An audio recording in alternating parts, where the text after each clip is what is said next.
Penjelasan polisi tetapkan sopir dan kernet bus Guci Tegal jadi tersangka. Polisi akhirnya menetapkan pria berinisial R dan AY, sopir dan kernet bus peziarah yang kecelakaan di objek wisata Guci, Kabupaten Tegal, Jawa Tengah pada Minggu 7 Mei lalu sebagai tersangka.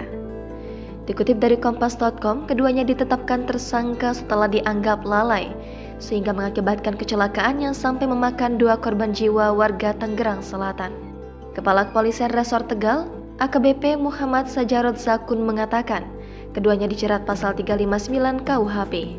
Berdasarkan keterangan para saksi-saksi dan pengakuan, keduanya memang tidak berada di ruang kemudi saat mesin bus dipanasi, kata Sajarot saat dihubungi wartawan pada Kamis 11 Mei. Sebelumnya, Sajarot juga menepis kabar seorang bocah memainkan rem tangan bus duta wisata yang meluncur tanpa sopir hingga terperosok ke Sungai Awu di objek wisata Guci Tegal, Jawa Tengah. Disampaikan Sajarot, informasi tersebut tidak benar. Hal itu berdasarkan keterangan para saksi di dalam bus yang menyatakan tidak melihat seorang anak pun yang memainkan tuas rem tangan. Sajarot mengatakan untuk memastikan penyebab kecelakaan pihaknya bahkan akan mendatangkan tenaga ahli, termasuk mengecek setiap sistem pengereman bus yang sudah berhasil dievakuasi.